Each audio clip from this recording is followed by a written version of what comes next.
Om Namo Bhagavate Vasudevaya. Om Namo Bhagavate Vasudevaya.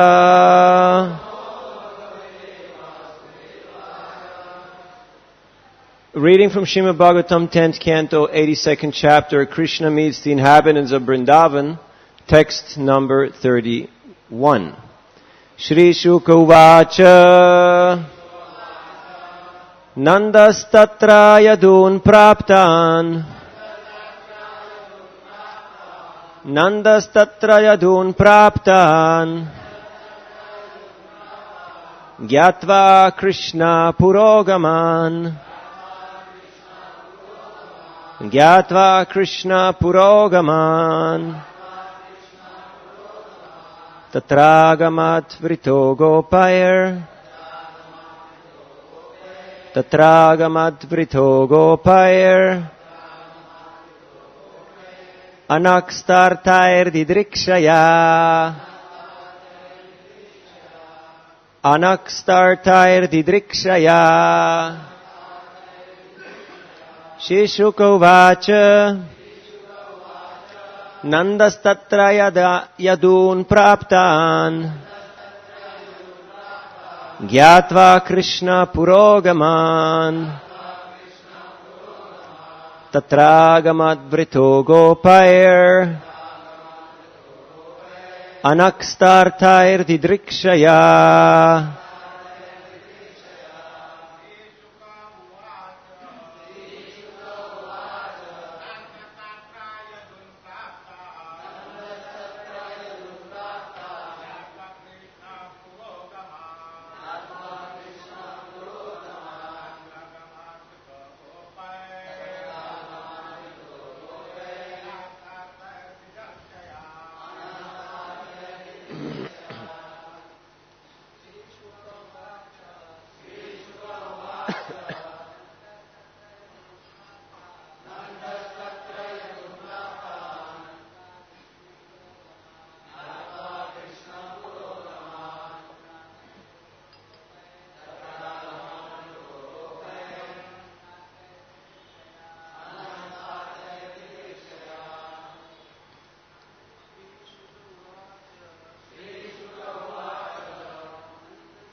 Ladies.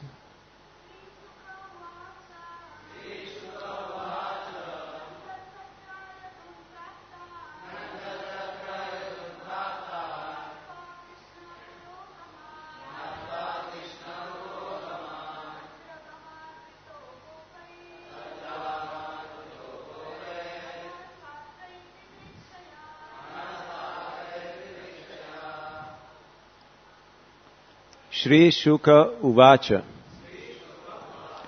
Shukadeva Goswami said, Nanda Maharaj, Tatra, there, Yadun, the Yadus, Praptan, arrived, Gyatva, finding out, Krishna, Lord Krishna, Purahagaman, keeping in front, Tatra, there, Agamat, he went, Vritaha, accompanied, Gopai, by the cowherds, Anaha, on their wagons, Sta, placed, Artai, whose possessions, Didrikshaya, wanting to see. Translation and purport. Shukadeva Goswami said, when Nanda Maharaj learned that the Yadus had arrived, led by Krishna, he immediately went to see them. The cowards accompanied him, their various possessions loaded on their wagons. Purport. The cowards of Braja were planning to stay at Kurukshetra for some days, so they came equipped with adequate provisions, especially milk products and other foods, for the pleasure of Krishna and Balaram. Om Ajnanatimarandasya Gyananjana Shalakaya Chakshurunmilitam Jena Tasmai Sri Gurave Namaha Sri Chaitanya Manobhistam Stapitam Yena Bhutale Swayam Rupa Gadamhayam Dadhati Swapadantikam Jayasi Krishna Chaitanya Prabhu Nityananda Sri Advaita Gadadhar Srivasari Ghora Bhakta Vrinda Hare Krishna Krishna Krishna Hare Hare Hare Rama Rama Rama Hare Hare Mukam karoti vachalam pangum langayate girim Yat kripadam aham vande Sri Guru Dinataranam Paramananda Maravam Sri Chaitanyeshwaram Vanchakalpatarubhyascha Kripasindubhyevacha Patitanam Pavanebhyo Vaishnavebhyo Namo Namaha Shishukuvacha Nandastatra Yadun Praptan Gyatva Krishna Purogaman Tatragamadvrito Gopair Anakstartair Didrikshaya. Shukadeva Goswami said, when Nanda Maharaj learned that the Yadus had arrived, led by Krishna, he immediately went to see them. The cowards accompanied him, their various possessions loaded on their wagons. Hare Krishna. Can you move this? So this is the 82nd chapter of the 10th canto. You can say this is already the bonus track. All the demons are killed. All the great events have already been narrated. Now, Shukadeva Goswami is giving a very eclectic description of different pastimes that are very dear to his heart. So he is narrating because his audience, Maharaj Parikshit, is very eager to hear from him. So this is drawing out a lot of wonderful discussions. Yesterday we heard from Madhavananda Prabhu how in our culture of Krishna consciousness, respect and a service attitude is very important, because that is not only the definition of culture, it is also the intrinsic element of all of the rasas. Sometimes devotees say, I'm not so into this, or I'm not so into that. I'm a bit more in Shantaras. Have you ever heard that? I'm a bit more in Shantaras. So if you want to know what Shantaras is, Prabhupada gives the example of the earth, that the earth is serving us in Shantaras, is serving Krishna also in Shantaras, by doing service, by holding him up. So even if, let's accept the fact that you want to be in Shantaras, respect and service will still be the two predominating qualities in that rasa. One time, a devotee, a disciple of Prabhupada, ran up to Prabhupada and embraced Prabhupada. And Prabhupada was kind of startled, and he looked at him and he said, "This is not necessary." So sometimes our desire for intimacy gets ahead of us, and we forget what is appropriate according to the situation. Because a servant is primarily on reverence, in respect, and in service mood. And the aspect of intimacy is not a predominant element. Now, if the master invites that sentiment, then it is permissible. But if not, then it's not something that the servant should divulge or should push forward on his own. So today we will speak about pacifiers, about default mode, and about our mission in life. They're all related to Swabhav, to our own inherent nature. Here in this verse, we hear about Nanda Maharaj and the Brijbasis who went to Kurukshetra to do what? I mean, it's a nice place to go. It's a pilgrimage. There's many things to see. There's many people to meet. We have just heard all the illustrious personalities that were there. But they went to Kurukshetra for one single purpose only. That purpose was to see Krishna. Didrikshaya. That was their purpose. Their purpose was to see Krishna. So that is the mood, that is the swabhav of the Brijbasis. They want to see Krishna. In English we say beauty is in the eye of the beholder. That wherever you place value, that's where you see beauty. It's like a husband. Every husband sees his wife as beautiful. Otherwise, he wouldn't be married to her. Everybody has his cherished possession. So for a devotee, his Ishtadev, his cherished possession, is Krishna. That is his most lovable object of devotion. So when the Brijbasis came to Kurukshetra, there were certainly many things to do, many things to see, many people to meet, many topics to discuss. But they were simply interested, where is Krishna? We want to meet Krishna and we want to discuss about Krishna. That was their focus. That was their intention.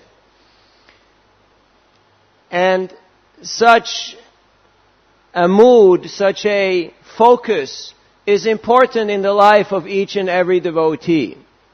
Srila Bhaktisiddhanta Saraswati Thakur, in one discussion, he describes that in this material world, Maya, the illusory energy, has given the conditioned soul so many sucking toys. Do you know what a sucking toy is? It's called a pacifier. For those of you who don't have children, when you have little babies, you put something in their mouth because that pacifies them. It can be either a rubber thing, or it can be a natural thing, or you can stick the finger there. Just like that child that was abandoned, and then Soma came and put his finger in the mouth of the crying baby and said, you can suck on this and you will get nourishment. So Maya is giving the conditioned soul so many sucking toys. And it may seem a little abstract, but if you happen to walk around, you will actually see how people are continuously chewing and sucking and having something in their mouths. So many sucking toys are there. No need to mention. Depending on which mode of the three different modes you're in, you have different sucking devices that you will keep in your mouth. As a pacifier, just to pacify the conditioned living entity, it's okay. You're fine because you're holding on to something and you're chewing and you're sucking on something. But for the devotees, the pacifier, what really gives the devotee solace and nourishment is the holy name of Krishna. Hare Krishna, Krishna Krishna, Hare Hare, Hare Ram, Ram Ram, Hare Hare. Because a devotee does not accept any substitute, any of these seemingly unlimited, unnecessary necessities as a substitute for Krishna consciousness. Also not substitutes in the mode of goodness, because they're simply substitutes. But a devotee is simply interested in chanting the holy name of Krishna, because by doing so, the devotee experiences Krishna in a very intimate, in a very close way. When Sri Chaitanya Mahaprabhu was in Jagannath Puri, he got more and more emotional. And we hear from Krishna's Kaviraj Goswami in Sri Chaitanya Charitamrita how he could only be pacified by the chanting of the holy names, Hare Krishna, Krishna Krishna, Hare Hare, Hare Ram, Ram Ram, Hare Hare, and by the songs of Vidyapati and Chandidas. These were the only things that would give solace to his heart. Nothing else could actually pacify him. So, I should ask myself on a daily basis, what is my pacifier? What am I sucking on? Just like we know, a person in a mode of ignorance just wants to go to sleep or take intoxication. That is their focus. Where can I sleep? And where do I get my intoxication? A person in the mode of passion is continuously engaged in furtive activity, and they're always counting their money.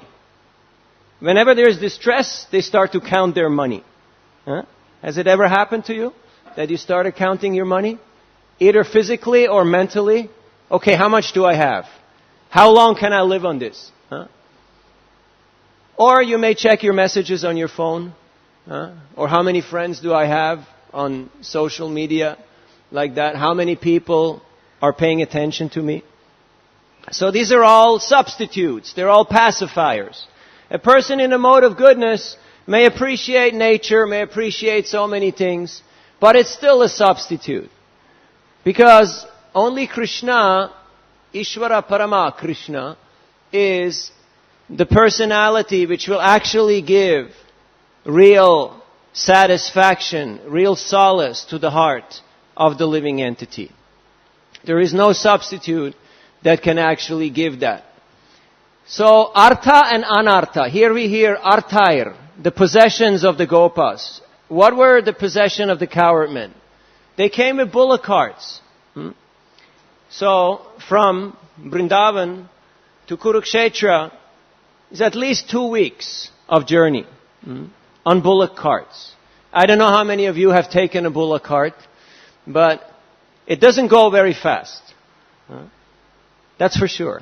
But it's quite an experience because you actually have a life, which means you can chant Hare Krishna, you can have a sensible discussion, you can actually remember Krishna. But nowadays we're so advanced, we have invented so many unnecessary necessities, from the trains to the automobiles, etc., that we cannot chant Hare Krishna and we cannot remember Krishna. Last week I was in Vasai, and when I came back on the train, I realized that unlimited living entities had the same plan like me. You've been on local trains, and you know how it is when you get on the train in the rush hour, and you feel like one of those keys on a typewriter that's stuck together.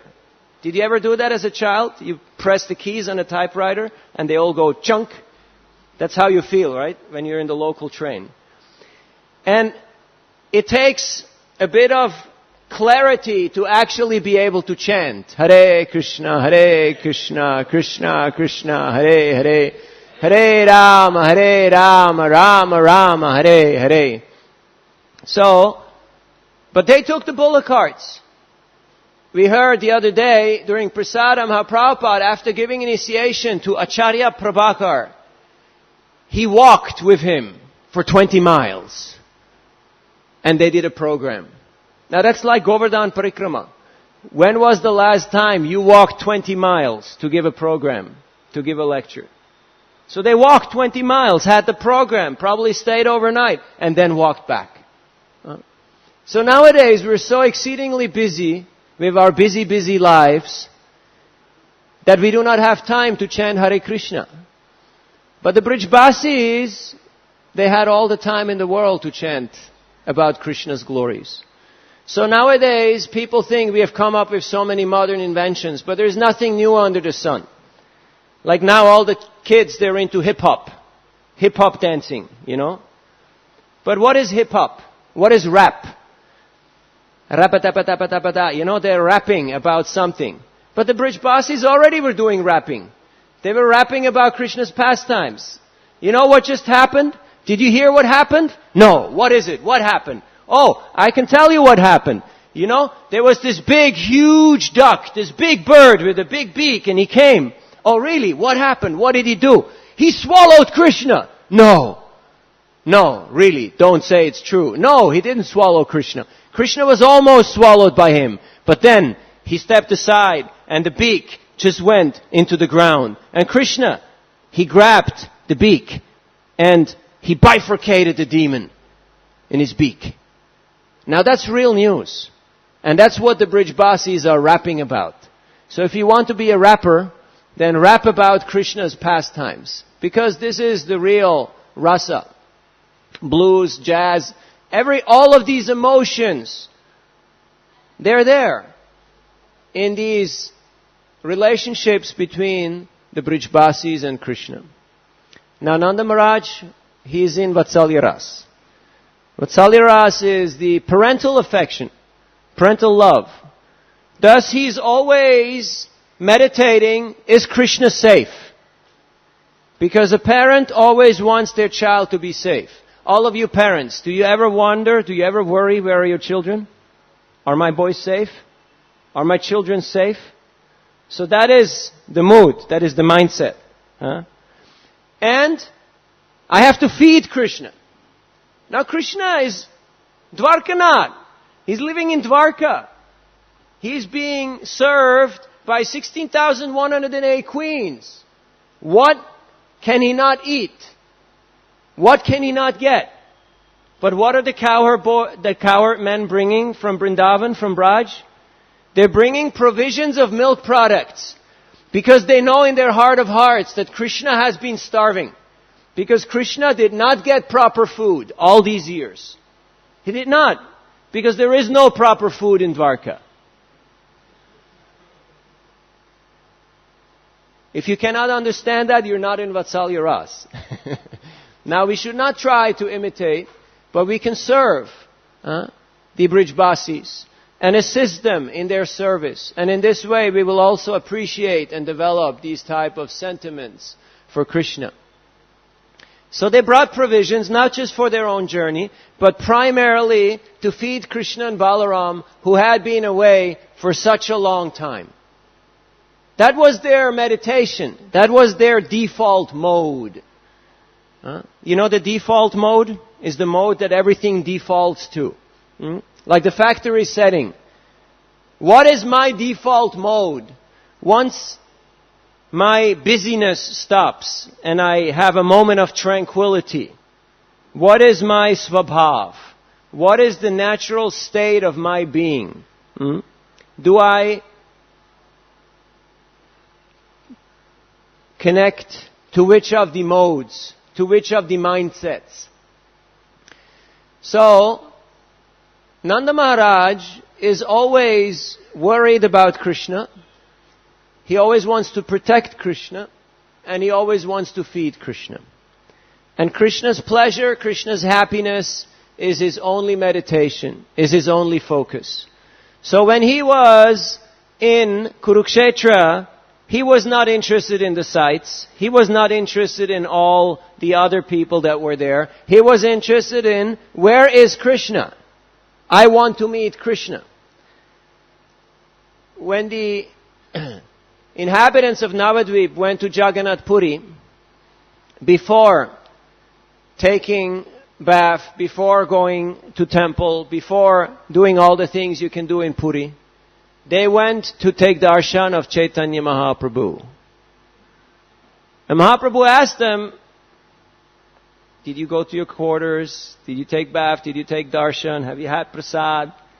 And they kept silent because you don't want to argue with a superior person. So he understood. No, they had come straight to him. And Krishnadas Kaviraj Goswami, he explains that the body is like a chariot. And the heart is like the charioteer. So wherever your heart is, that's where you will be pulled naturally to go. Like when you're absent from Sisi Radha Gopinath Mandir and you come back after a long time of absence. What's the first thing that you do? Do you go for prasad? Or you go check, is my locker still there? Or do you go and have darshan of Radha Gopinath? So, now sometimes these emotions, these sentiments, they are hindered by awe and reverence. And therefore Krishna, he has different potencies, different shaktis that will sometimes cover his devotees, sometimes cover him. Because when there is too much respect or awe and reverence, then this intimacy is not possible to grow, to come to the forefront. Therefore, whenever a situation arises where Krishna's supremacy, Krishna's magnanimity, Krishna's all-powerful nature becomes very prominent, then the default mode kicks in. Like Mother Yashoda looks into Krishna's mouth and she sees not only the universes, not only all the elements, not only all living entities and everything in creation, she sees herself and Krishna looking into his mouth. So then she says, it's alright you have eaten dirt, but just don't do it again. So the default mode comes up. What is that default mode? You are my child and I have to protect you. So don't do it again. So what is my default mode? Our default mode should be, I'm a servant. I'm the servant of Krishna. The servant of Krishna am I. This is the only default mode, the only identification that we should accept. One time, I was in Mayapur and I asked my spiritual master for initiation. And he told me something very interesting. He said, you have to remember that I am primarily, number one, your servant. Number two, I am your friend. Now, if you require me to be, number three, your spiritual master, I can do that too. But you have to always remember that primarily, number one, I will be your servant. And number two, I will be your friend. I said, that's okay, but I need number three. Please. Please. That's okay, but please give me number three. So, the spiritual master is serving by being the master. And the disciple is serving by being the servant. So both they are serving. And in this way, it is perfect. In this way, there is unity in purpose. There is harmony because there is no ulterior motive. There is no hidden agenda. To be serious, sincere, and without ulterior motive is very important for a devotee. Nowadays we see people think that I have to have my own project. I have to be head of department. I have to be a somebody. Because otherwise I'm a nobody. And I don't want to be just a das. It's funny, I just have a friend. He just changed his Skype name from Prabhu to Das. Because before his Skype name was Prabhu. And now his Skype name is Das. So actually Das is a very elevated position. In Christianity, before a person is given the title of being holy or being a saint, there's 4 steps. The first step is being a servant of God. So when we take Diksha, we already get Das or Devi Dasi. So we already on the first of these 4 steps that is there. So, Didrikshaya, what is there to see? Let me see. Just like you're taking a flight or a travel and you brought prasad because you got provisions, because we're following in the footsteps of the Brijbasis, right? So whenever we travel, we take provisions. But then they say, veg or non-veg, right? So the mind says, oh, veg, let me see. Did we ever think like that? Let me see. That's why we're in this material world. Because we thought, let me see. Let me see the menu. Let me see what's there. So, Didrikshaya, one famous author, he once said, it is not important what you look at, but it is important what you see. So when I come to temple, it's not important what I look at. It's important what I see. And really seeing happens through the heart. Through the heart. Because when we're guided by Shastra Chakshush, and we imbibe the mood and mission of the spiritual master, then we can truly see. Just like the 2 salesmen who went to Africa.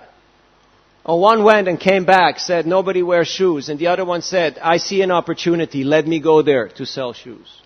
So in the same way, sometimes we see there's so many devotees. So the mind says, oh no, too much crowd, right? I don't want to go into the queue. I don't want to do serving because it's too much. But we should see there is so much opportunity for service. So much opportunity for service. Just like when the inhabitants of Navadvip came to Puri, they brought provisions and they brought their favorite items for Chaitanya Mahaprabhu. And Krishna's Kaviraj Goswami goes through great length and detail to describe all these different preparations that they would give to Govinda, and he would store it in a room. And then Raghava Pandit brought these Raghavera Jali that him and Damayanti, his sister, had prepared for the pleasure of Chaitanya Mahaprabhu. And the devotees were constantly asking Govinda, did Mahaprabhu like it? Did he eat my preparation? So they started to give a hard time to the servant. So it shows to us, don't give a hard time to the servants, They're just doing their service. Their service is to serve. Their service is not to be the public relations or the communication department or the counseling department. So, till Govinda disclosed his mind to Mahaprabhu and said, I'm in anxiety because they are continuously asking and whole room is full of preparations. And Mahaprabhu said, why are you talking so foolishly? Why are you in anxiety? Just bring. And in one sitting, he ate all the pots. And nothing had gone stale. Everything was still fresh. And then he asked him, is there anything more? And he said, no, only the bags of Raghava Pandit. And Mahaprabhu said, I will look at them at another time. Not right now. I will look at them at another time. So, Didrikshaya, whatever is important to us is what is in our vision, is what we actually see. One time I was walking with Srila Radhanath Maharaj in Moscow, in Red Square. And it's quite impressive. You've seen the photographs of Prabhupada walking there. It's a huge plaza. Big. And there is the Kremlin. And there is St. Basil's Cathedral. There's quite spectacular architecture around. So we were walking there with Bhaktivigyan Maharaj. And so we were chanting. And then Srila Radha Maharaj said, I have to admit, I have to tell you this. I'm an American. Now for those of you who don't know, the relationship between America and Russia was about like the relationship between India and Pakistan. Gives you an idea? Right? You get an idea, right? Okay. So, he said, I'm an American. And people say that we won the Second World War because the Allies really turned the tide and really made it happen. But I have to admit that it is only because of the sacrifice of the Russian soldiers that the Second World War was won. Because they made the biggest sacrifices. They lost the most amount of men. And it is only in the winter of St. Petersburg that the Germans were that they failed and that they got destroyed. So, there were so many other things to talk about. And we did talk about history and we did talk about other things. But he saw somebody else's sacrifice. So that is the nature of a devotee, to always appreciate other devotees, to always appreciate their sacrifice. Just like when Krishna entered Mathura, the Mathuravasis, the young girls, they were very happy to see Krishna, but at the same time, they remembered the Brijbasis. They remembered the love and the sacrifice of the Brijbasis. So yes, in the spiritual world there is competition, but there is no envy. There is no inebriety. There is no duality. So, sometimes we think, I need to be somebody. I need to have a project. I need to be head of department. I need to go out and make my own mark in the world. But Srila Prabhupada, he made it very clear to us that ISKCON first.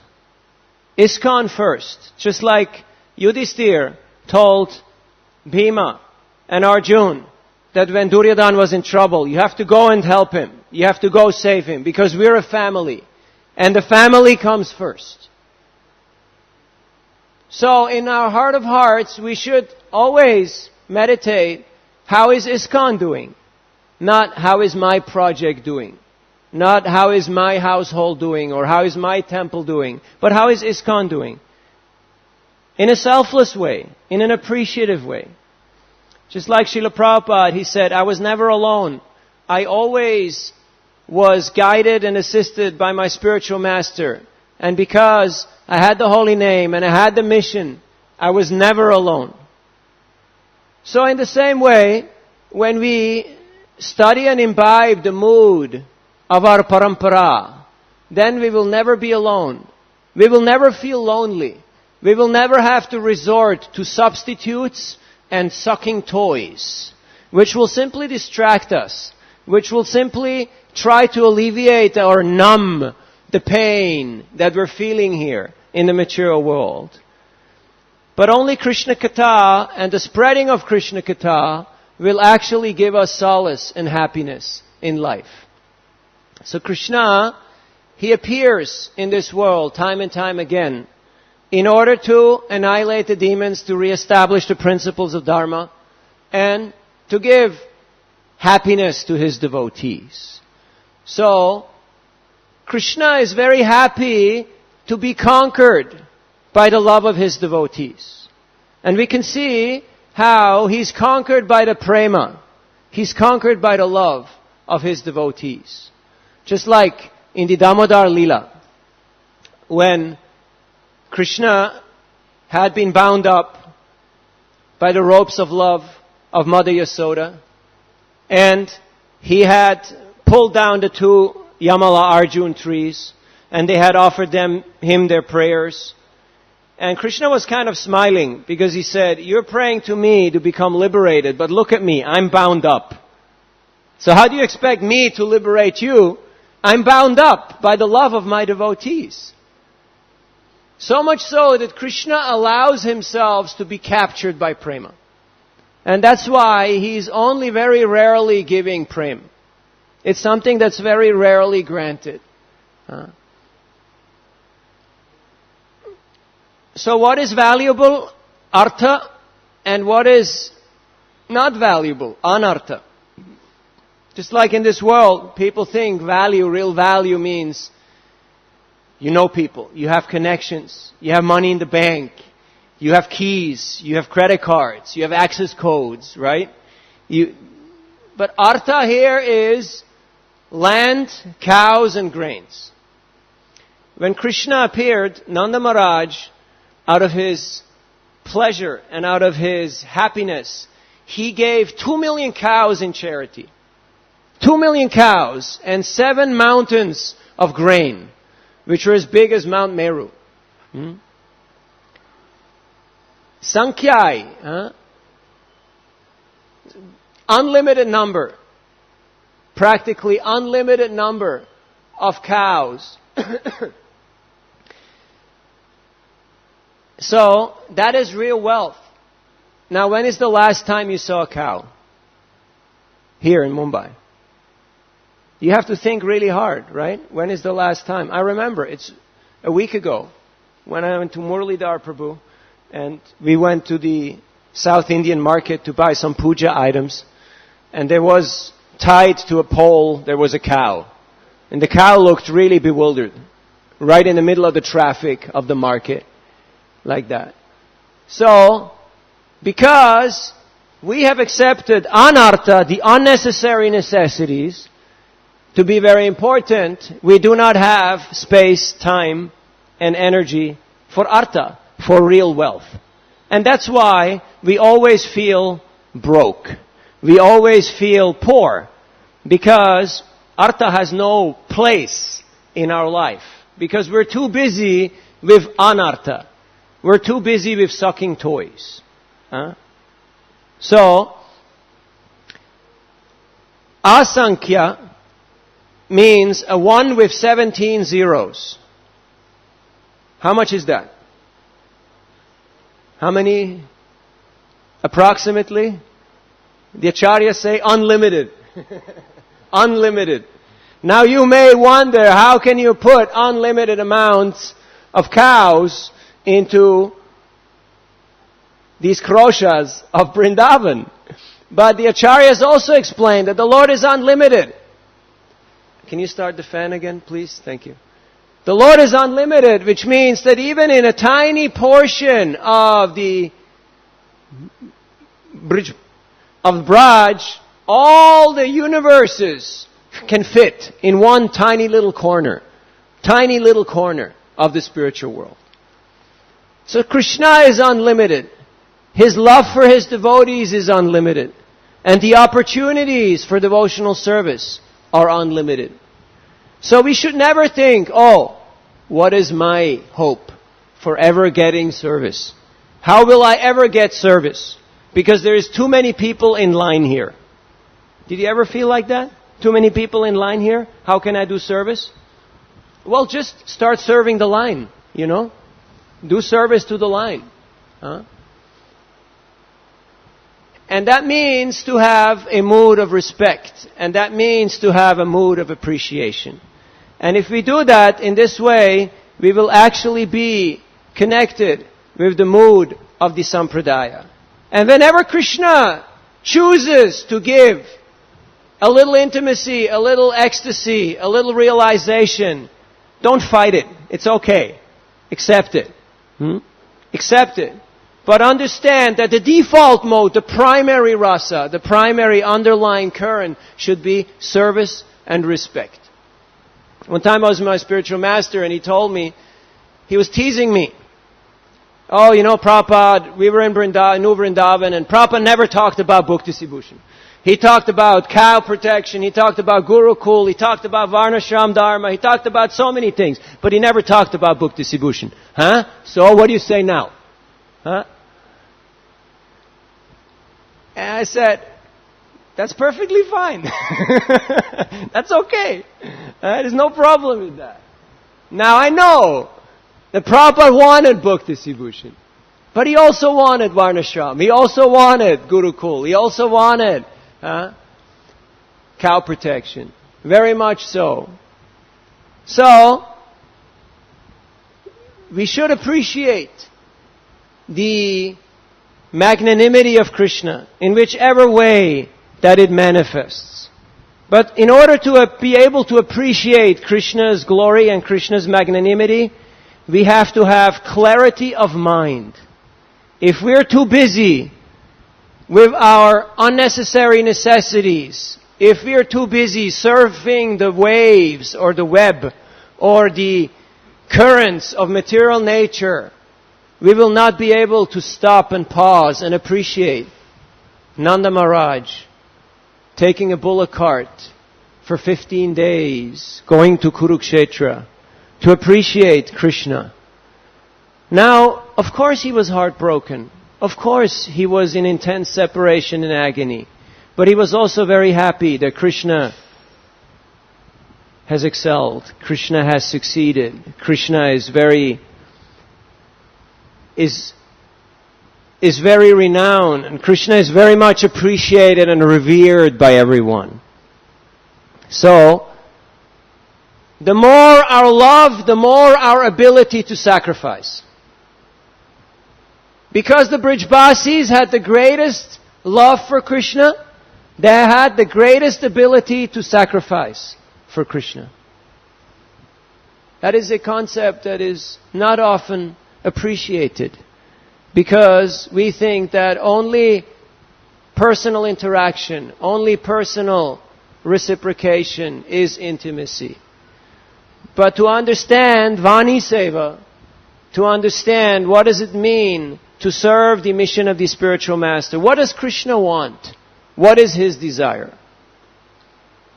Now Prabhupada, he gave us the spiritual world. He gave us the holy name. He gave us deities. He gave us prasad. He gave us the association of devotees. But most important of all, he gave us devotional service.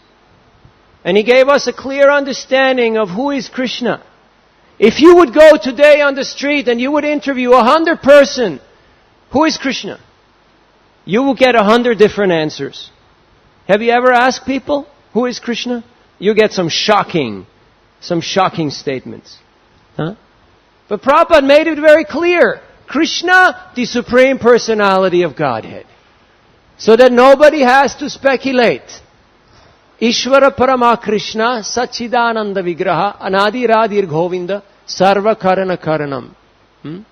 Krishnaya Vasudevaya Devakinandanaya Cha, Nandagopa Kumaraya, Govindaya Namo Namaha.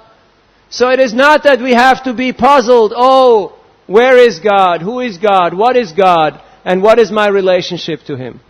We can just hear the prayers of the Acharyas, we can repeat them, and we can chant Hare Krishna, and we can spread Hare Krishna. Before Prabhupada started his preaching, how many people knew that Krishna was the Supreme Personality of Godhead? Even in Kurukshetra, even now, at this occasion, how many people actually know it in truth, tattvata, that Krishna is the Supreme Personality of Godhead? Very few. Very few. Many think, oh yeah, he's powerful, yeah, he's a king, yeah, he's a yogi, he's done a few things, but hey, look at me, you know? I'm also somebody. I'm also doing something. But who actually appreciates Krishna as the Supreme Personality of Godhead? So that is Srila Prabhupada's unique, tremendous, outstanding contribution to the world.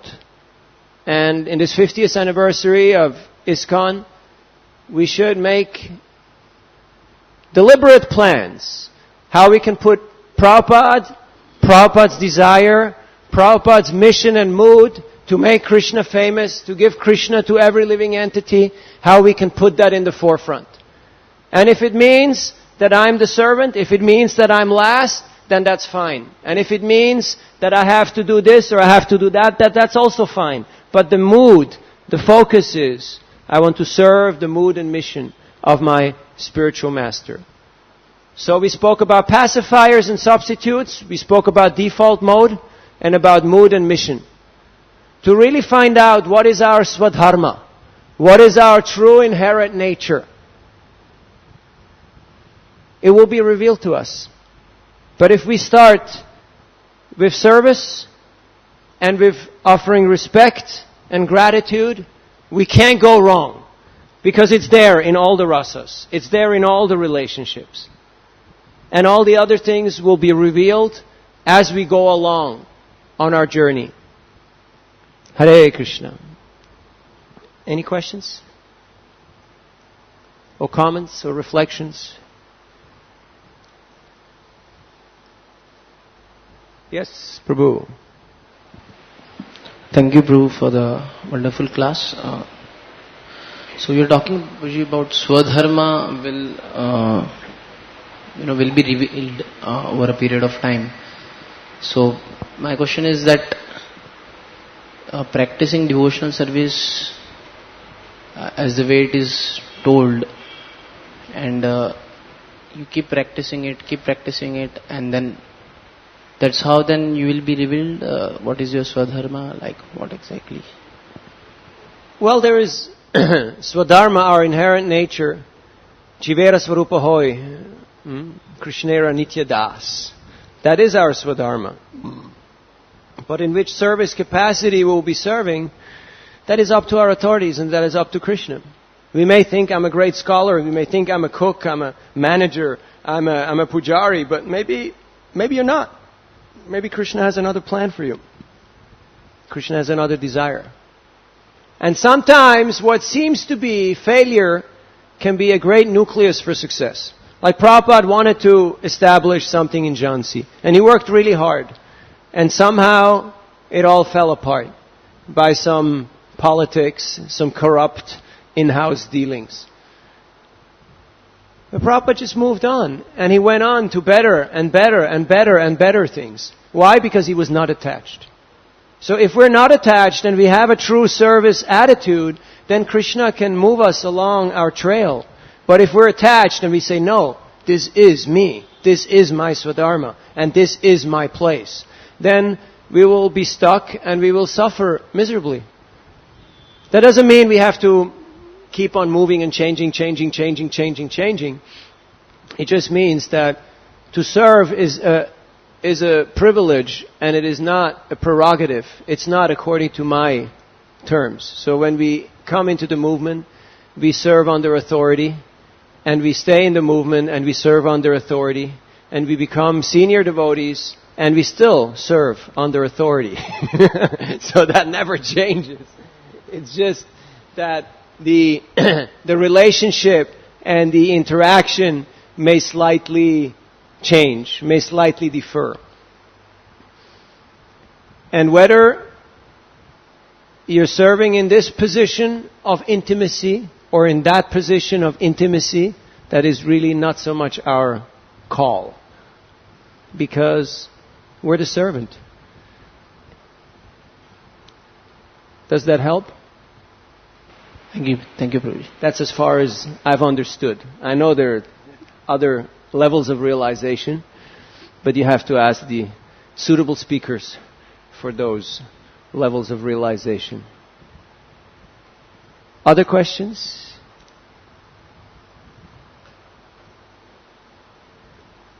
So I wanted to thank all the devotees for their great hospitality and sacrifices. I'm not yet moving on because I have not yet received marching orders. But I just wanted to take this opportunity. Whenever I come here, I see great sacrifice, great love and dedication. It's not that we get,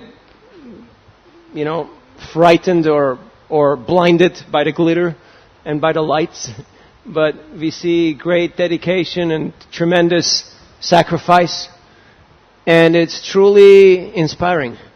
It's truly nourishing. So I'm considering myself very fortunate to be allowed to stay and serve in this august assembly. And we ask the blessings and kind well wishes of all the assembled Vaishnavas for our journey in Krishna consciousness. Thank you very much. All glories to Srila Prabhupada, Srimad Bhagavatam ki, Gaura Bhakta Vrinda ki, Nitai Gaur Pramanandi.